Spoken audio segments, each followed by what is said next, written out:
So how were you getting clients when you started in February? Everything. So like cold call. Dude, my schedule. I would wake up, run, cold call in my car, go into class. At lunch, I would cold call, and then I would go back into class. And then after that, all of the meetings that I booked from calling people, I would go back to my house and take the meetings. Nice. So that was senior year of high school? Yeah. Nice. So, I mean, I turned 19 like 3 days ago. Okay, well, happy birthday. Did you do anything? No. Yeah. I've actually never done anything. Yeah, no. I think I'm going to take PJ to Peru for his birthday in March, though. Peru? What's in Peru? One of our best friends that we live with in Colombia for the summer times, he's living there right now and he loves it. And so he keeps on trying to swindle me down into going and staying a few months. But I have too much here in Arizona that I don't really want to be in Peru for 4 months right now. Sorry, Luke. But there's something going on, and PJ works hard, so I think we'll fire out to Peru in March, maybe for a month, and just have a great time. And it's nice to switch up the environment once in a while. Yeah. I mean, there's a lot of my friends are in Cape Town, so I might go to Cape Town. That's far. That's far. It's so far. Yeah. How far is the flight? It must be it's like 16 hours. Yeah, it's like it's 16 hours probably from here. So how'd you meet your friends? Just virtual? You guys reached out from YouTube or something? Yeah. So like the friends that are also in like the same space, one of them joined my Discord community, and then we just like hit it off on a call, and then just kept calling, and then I met him in person the other like couple months ago in New York, and it was pretty sick. Why Cape Town? Because it's cheap, and it's that and like the Cape Town's cheap. It's nice. There's a lot of entrepreneurs there, for some reason, but I think it's just because like the costs and then the environment of it. Yeah. So it's like chill. And that's why I like to spend a lot of time in Medellin, Colombia. Yeah. I love it there. That's. If I didn't have such my parents, I wanted to go. Like my one of my clients wants me to go with him there, but my parents are like, it's sketchy. Every decision I've ever made that my parents said was stupid ended up being the best decision of my life. They just care about your well-being, but that's really there's nothing to worry about. It's ridiculously safe. Going to downtown Phoenix is more dangerous than Medellin. Does he live there? Or does he just want to visit? No, visit. There's a lot of entrepreneurs there as well. I mean, within a few months, you'll know everybody because all the gringos, all the business owners know each other, every single one of them, for the most part. So it's much easier to get into a network there than it is here in Arizona. But the business owners here are just much higher caliber. Because if you're running a really large business, you have a in-person office somewhere. And that's most of the guys I hang out with here. But most people in Medellin, they do maybe $2 to $5 million per year having just a small business, but they have such a cool lifestyle. And so it's really what do you want? And I don't know what the right answer is because I've debated both in my head. Yeah, I figure it's definitely a mix of both. Like you want a big business in the U.S., and then like you have a couple months out of the year that like you go and take like time for yourself or for like just like building something. Yeah. But yeah, like you were saying earlier, like it's all people. So if you get your people down in your business, then it's so fun. That's what's so fun every single day. I mean, it really sucked when I first started my business because I had not a single friend. I mean, that sucks when you don't see anybody ever. That's just brutal. Yeah. It's brutal. Yeah, I mean, that's like, I'm not going to say I have no friends in the space. I just have like limited friends in the space. Yeah. It's like from my hometown, I don't know one kid that wants to do entrepreneurship from my like friend group. Oh, me neither. Well, like they text me and I'm like, I want to help you like get into it. Like I would love to do that. but it's just like they don't want to commit, and then it's hard because like your environment. I feel like the environment is like the most impactful thing. Yeah. Oh, if I was surrounded by kids who were drinking every day, I would drink. I just it's clear. But if I'm surrounded by people who are running $100 million businesses, I'm going to do the exact same thing. I think that's one of the smartest things you've done is just getting yourself out of that environment, especially really young. The second I turned 18, I moved out, and that was the best decision ever. It took a long time for people to stop thinking I was crazy. Where did you move? I moved to Arizona. That's where this guy George was, and that's the logo I have on my leg. Yeah, I still don't know your whole thing. That's crazy. So you just like hunted him down? Yeah, and I started working for him, and that's crazy. Just doing economic research. And then we just found out, well, it doesn't matter how much you know about a subject, it matters if people watch it. So then it's how do you get people to want to watch a video? And then that's all really like titles, thumbnails, packaging, psychology. How do you make a video retention higher? How do you get more views? How do you convert those views into customers? Yeah. I never would have thought I would have been doing YouTube though. But now that's all I do is I want.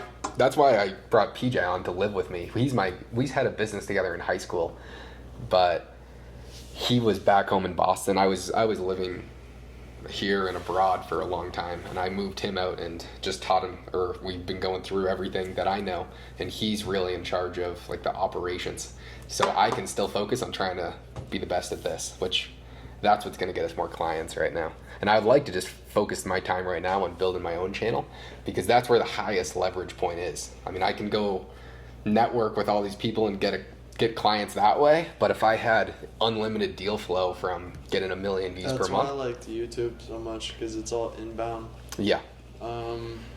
Yeah.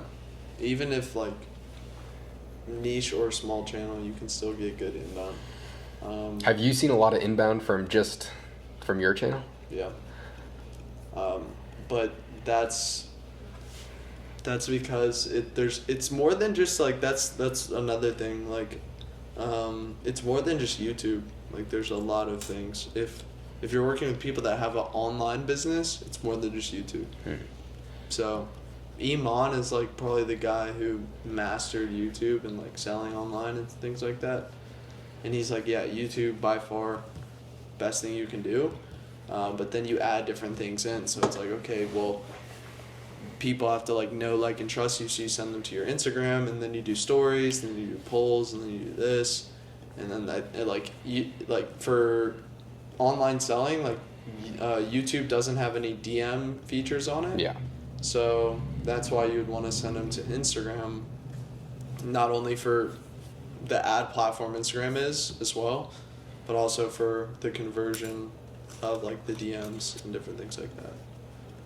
And then short form is just showing up every day. Like, I don't think, like when I start posting short form again, I don't know if I'm going to even edit it. Just do raw short form? Yeah, test some stuff like raw, and then also like super planned out, like high, just super valuable, because those do well as well when you're just giving out stuff with like resources like comment Notion if you want this full Notion. Yeah. So I have a ton of that, and I'm going to focus on that as well. Is that what you're going to be spending your time on over the next few months? Trying to build that out? For what? Your channels? Yeah. I would say like I want to prioritize growing, but growing the right way. Like I don't want to just create content like, oh, here's my fitness program. Like that's not. Because Hermosi did it, he's just like regrets it, but at the same time it's like, okay, they're telling you to not do something, but they did it, so it's like, okay, well, you got to take everything in account. Yeah. Of like what actually works and what people are actually doing versus what they're telling you to do. I don't study anyone in the business space for YouTube. I don't want to copy other people. Like no one in the business space. I used to, but I don't think anyone does it spectacularly. I was just with Upflip all day. I'm not sure if you know who they are, but they have 1.2 million subscribers, and they probably get the most views per video in the business space. But just looking how they structure videos and how they plan them out, they put probably 40 hours of pre-production into each video, which is really, really astounding. And that's pretty much the bare minimum that I see going forward in terms of how much actually goes into making a really good video. And if your goal is to get a few 100,000 views per video, which for my clients, that's what they want. They want hundreds of thousands of views per video. They would not be happy if I said, hey, we're getting X amount of customers, but we're only getting 1,000 views per video. Because there's a multitude of what they're looking for there. Unless that 1,000 views was making them $1 million, well, then they would just say, well, why can't we get 100,000 views? And then we'd make $100 million. That would always be the pushback. So it really comes down to getting more views. That's the main metric that most of these people look at, because most people don't just care about sales once they get to a certain level. A lot of it's I want a lot new of viewers in. Yeah, I'd say. And then you look at the new viewers in versus the like click or RPM from that. So it's like 300 views, 1 click, 1 sale. What is that? And they look at that to the like content of like what is working for views and what's working for sales, and then try and like mesh it in to get the best results, I would say. Yeah, so for me, I just spend most of my time just getting better at YouTube and understand what goes into making the best YouTube video with the best title thumbnail at the same time with the least amount of effort, because these people, they don't want to spend a lot of time on it either. So it's how do you make the absolute best possible video in under 2 hours? It's just a different strategy than just making the best video possible. I mean, the best video possible costs a lot of money, right? Because just like... I would like Ryan Trahan is who I would look at as a more realistic. He spends no money per video, but he still gets 10 million views every single time. So he's a much lower barrier to entry. It's really storytelling and structure and storyboard. The pre-planning for him is, I mean, astronomical how much thought goes into these videos, and every single scene is planned out.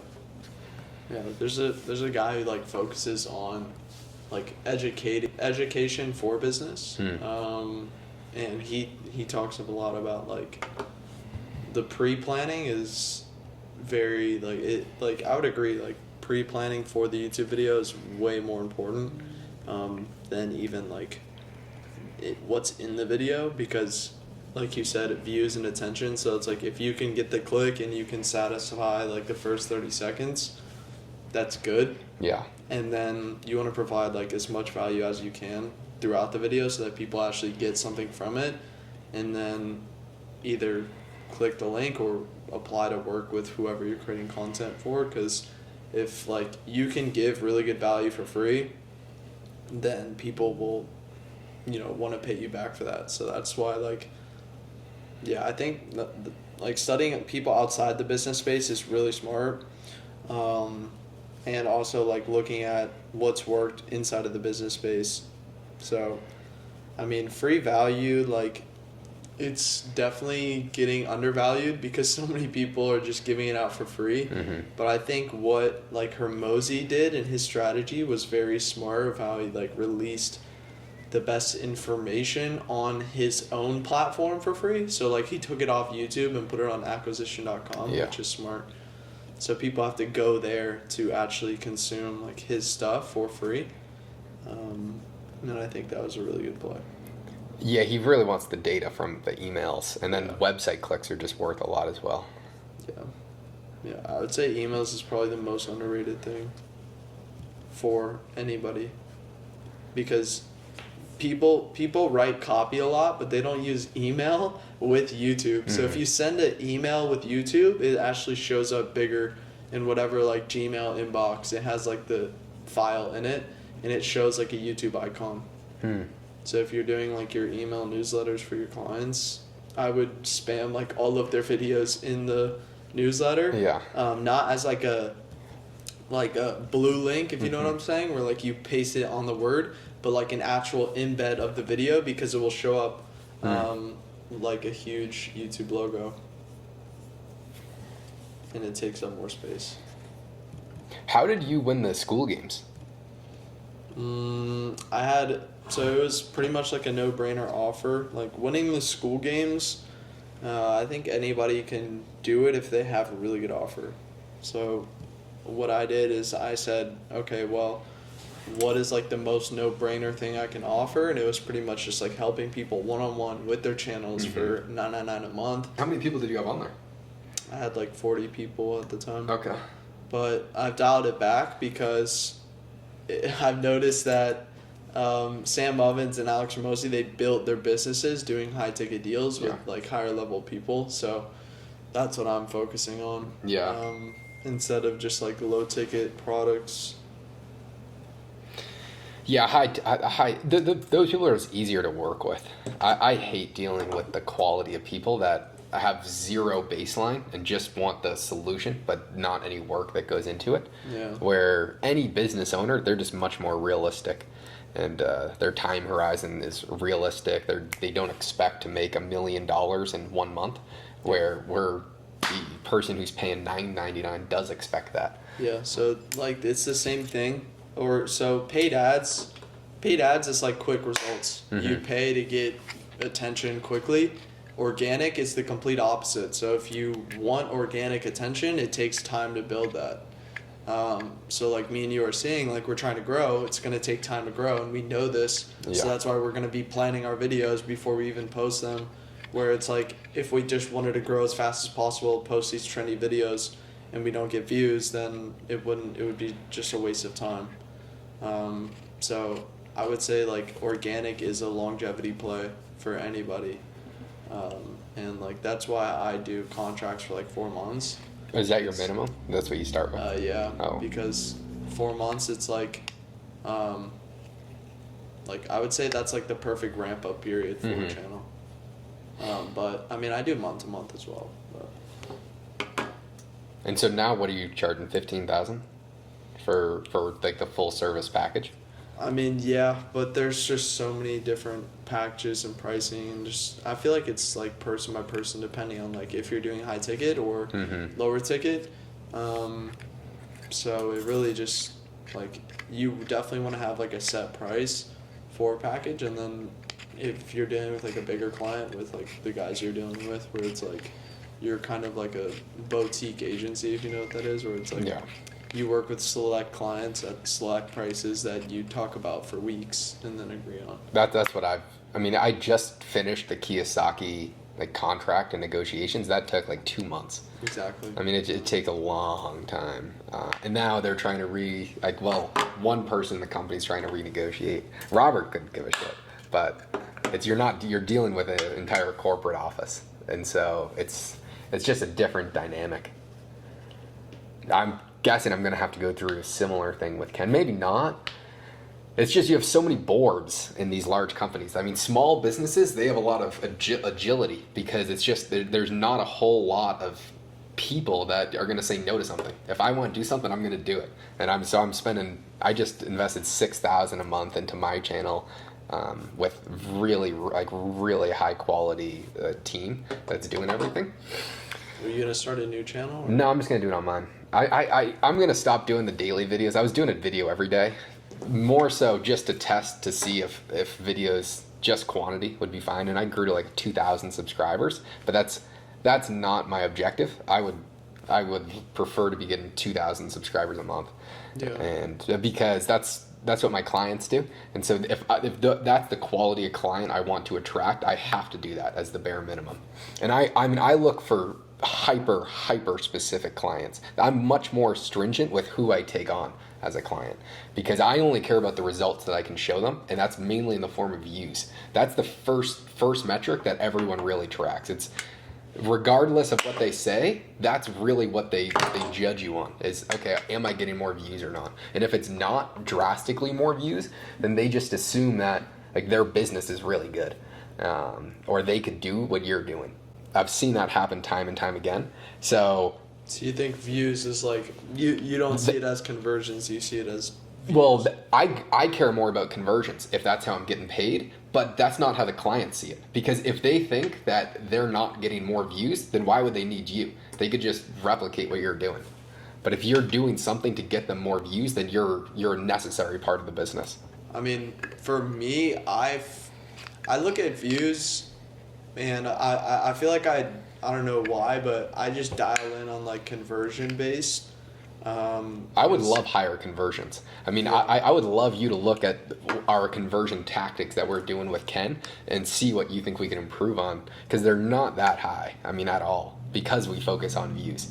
And my thought process is, well, let's get to 5 million views per month, and then we'll really nail down. And then it's you're gonna go from 5 million back down to 2 million, but you're gonna have a really sticky 2 million people on just pure like bottom of the funnel stuff, just targeting Yeah. customers.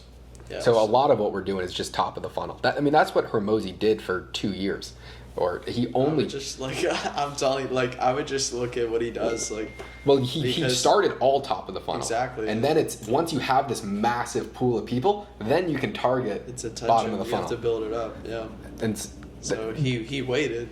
So everybody wants quick results, but like he waited to monetize his audience, and now he's really monetizing it because now he can go top of funnel and send it to school, and then go bottom of funnel and send it to his actual company that he owns, which is acquisition.com, which is like very highly targeted at like people doing over $1 million. that's the exact same thing we're doing with Ken. But so the lowest price point is he just does a live event once a year. Then he has what I'm going to set up with him, because he wants to supplement a lot of income. Or he just spends most of this out of pocket right now. I'm just going to do very like a high-end mastermind for like a 3-day weekend for people that want to scale their real estate business. I mean, just super as targeted as humanly possible. Someone that's at 100 million that wants to go to 1 billion, like just exactly where Ken is, or he's at a few more than that, but we'll just try and get 15 people at 15,000 or something, and then that would cover whatever cost he would want, which would pretty much just come to me, so I could reinvest into just building his audience more. And then he has this syndication, which is he's raising capital, which we're raising a lot of money from YouTube. But if we were getting 10 times more views, we would be able to raise more money. And then he does have a mastermind that's 50 grand a year, but he splits that like 5 different ways with different people. Yeah, really. Yeah, I would say like definitely focus on seeing, like, dial in the tracking, but don't like take anything off the gas of like growing it. Oh, that's all we're trying to do. Yeah, so I would just focus on growth, and then when he's like, okay, I don't want to be like super famous, and then you can then like dial in the tracking, but I would still use different ways. And are you using Lucre Studio? No, what's that? So that's where you can store all of your data. So you put it. What's it called? Lucre Studio. So it's connected with Google Analytics. So BigQuery is like the data storage. BigQuery is also connected with Google. So then you connect your BigQuery account with that, and then you store all the data in there, and then you have to set up a ton of things that triggers it every single day. And then once you get that data, you throw it into Lucre Studio, and you're basically just visualizing it and seeing the data. So I have that for YouTube, I have it for ads, I have it for calls, and yeah, that's my business partner is helping me out with that as well. So it's LOOKER? Yeah, you should see it. Lucre.studio. And then they have like a mock YouTube. I would click on that, connect your channel, because it gives you some extra analytic things. But that's like the base thing. And then there's another. Oh, I guess I already have it. I just completely forgot about it. Yeah, but like you'd want to build like a custom one for Ken on that. And then for all my clients. Yeah, and it's not that template. That's like a YouTube template. Like you'd have to build it out, but you could easily get someone to build it out. Yeah, Like, I hate doing that stuff. Yeah. But it's so easy to pay someone to do it for you. Easily. And like what I would suggest is that you spend a little bit more money and actually build it out like in an app. So like Stripe, their dashboards are like simple, which I like for looking at data. So I would suggest paying somebody to build you like a no-code application, just like Stripe. Want some milk? Do you drink milk? Sure. No, not really. Take this shit down. I just don't eat a lot, and so it has a lot of protein and calories. I don't eat a lot either. And how much? What are you, like 6'4" or something? 6'3". So you need a lot of calories. I guess. I just drink caffeine a lot. Yeah. What do you drink? Coffee? Or energy drinks? Both. I've been drinking way too much caffeine. Yeah. I didn't today, so I'm pretty slow. I just work, but like the other day, I don't know. I don't know if I get burnt out. I don't know if I've ever experienced like true burnout. But the other day, I just thought the whole day. Like I didn't really get any work done. I was just thinking. That's actually the best. Because like I was just like, there's so many things that I can do, but it's just focus. Mm-hmm. So like right now, I'm in a stage where it's like, yeah, I know different stuff with YouTube. I know like I want to just focus in on YouTube, but right now I'm expanding to like it's more organic marketing than just YouTube. Yeah. So like, yes, we will grow you organically on YouTube, but you take your YouTube and you distribute it. So you go YouTube to X to Instagram. Just so turnkey. So I'm trying to find this, like I'm trying to create systems where it's like we take the long form written. Yeah. That's a YouTube.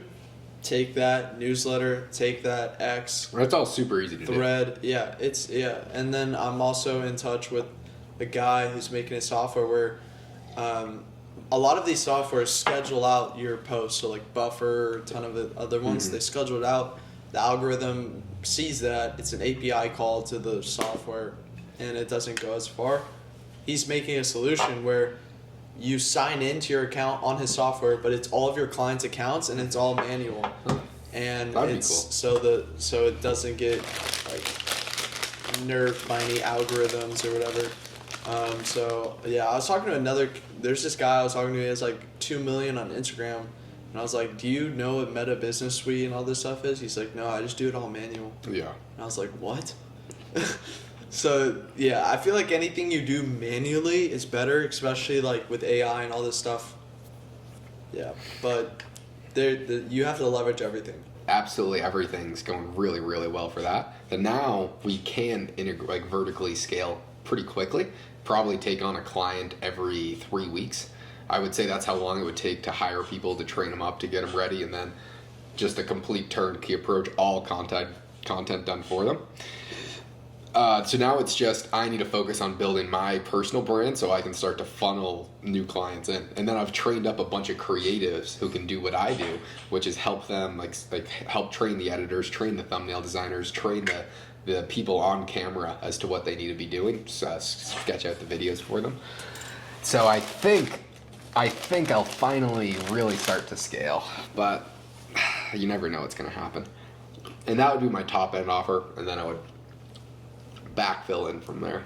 The first step is just I need to get views online. So that's why I'm just using that agency to do all my So that guy stuff. lives here, but he has a ton of people in Bunn. He's in Japan right now. But he came here? No, we're from the same city in Massachusetts. When I was home, really random, he kept on texting me, and I was like, all right, dude, fine, let's get lunch. Turned out to work out really, really well. Yeah. Same type of thing happened to me. The guy found me from my YouTube, and then we met in person in New York, and he connected me with a ton of people. Yeah, YouTube's just like, anything in my business happened from YouTube, so. It's the best. It's the best. Like, that's why I'm focusing on just YouTube as well. But it's really everything. Like, yeah, the two other kids that I'm training up right now, I met them through, they were fans of the channel. Everyone else has just been conferences. Like all my clients and everything pretty much just come from conferences. At any conference, I'm really excited for May. YPO Global is in Miami. My friend's hosting it, and then Ken's speaking. And so that's all business owners. The minimum requirement's $10 million per year. And there'll be a few hundred people there, all making $10 million plus per year. And you're the only YouTube guy. None of them know YouTube. That's what They all want YouTube. Is like, they're what? They all want YouTube done for them. Yeah. And so that the guy who's hosting it tells everybody what I've been doing because I'm really good friends with him. I helped him for free for a while. And so I'll be there with just an extreme social proof. So I could close 25 clients just there. I mean, if I talk to someone, I would close them pretty much instantly. Because I'm not selling them. I'm just telling them my opinion on what I think they should do. Yeah, that's actually insane. And so I would like to be able to that would get way more clients than getting 5 million views in a month though. So a lot of it is in person. If I were you, I would focus on like you were saying scale, but like in reality, you just want to like get like, let's say like max out. How many clients do you have right now that are? So you have 5. Mm-hmm. Okay, what if you doubled that 10? How much would that actually be to actually grow them? That would be a lot. So like it's not like you're scaling client base. It would probably be like you're getting more clients, but you just ramp the results. That's and just like blow it out of the water. So then it's like your incentive, like you're also on performance. I would really incentivize performance for you because then you can just be a boutique agency and just be like, you're the shit for YouTube. So that's what I'm trying to be as well. But I'm trying to be like the shit for YouTube sales. So it's like if you want to grow your business organically, then that's kind of what I do, right? But once again, me and you are both saying, yeah, we do this, but I still have a small channel. You're about to blow up because you have a shit ton of social proof, but... Well, it's social proof. Like, social proof alone does not grow a channel. Yeah, exactly, yeah. I mean, that's what Ken was. Yeah. And Robert, too. Most people didn't even know Robert had a YouTube channel. My only goal, which is why I haven't taken on more clients, because I've had so much demand, it's simply client results. That's the only thing I care about. I want every single one of my clients to be doing at least 3 million views per month before I wanted to be able to scale, and just to make sure I had the model down exceptionally well. And so I just took on a new client. I've been working with them for a while, but this is the first time I'll take on someone who doesn't really have an established base. They're just such an outlier business, which is another thing. I want to work with extreme outlier businesses. These guys are curing cancer. So they also have the #1 stem cell facility. That is what makes them a lot of money, and they use that to fund the cancer. So I would lower their cost to acquire customers for the stem cells, because right now it's like client and paid ads. I'm surprised. I would think that would be all inbound.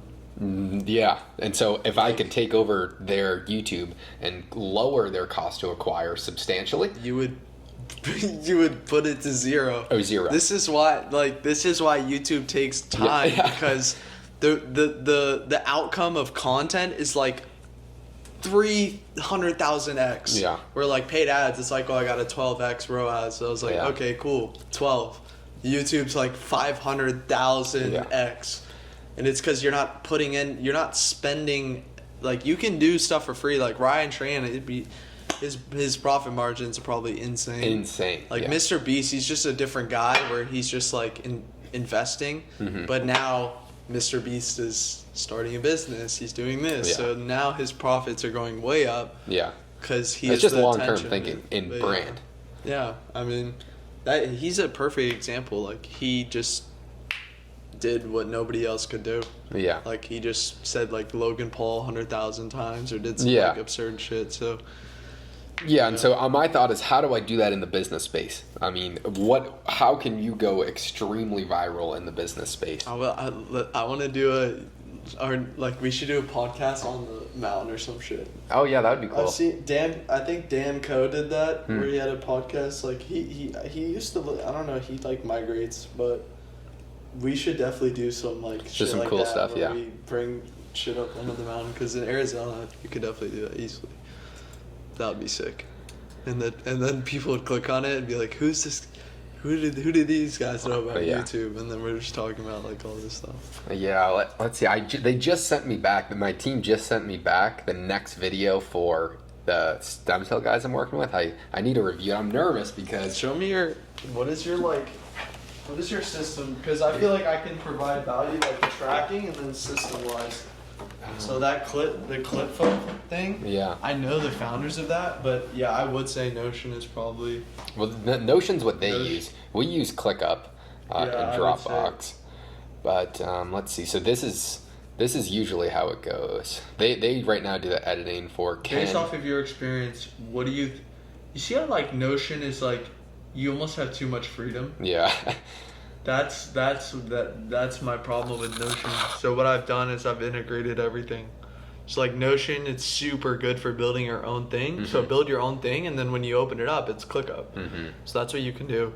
But ClickUp does get really expensive, like per user. But obviously cost doesn't matter for like these guys. But the top agencies do use ClickUp. It's really good.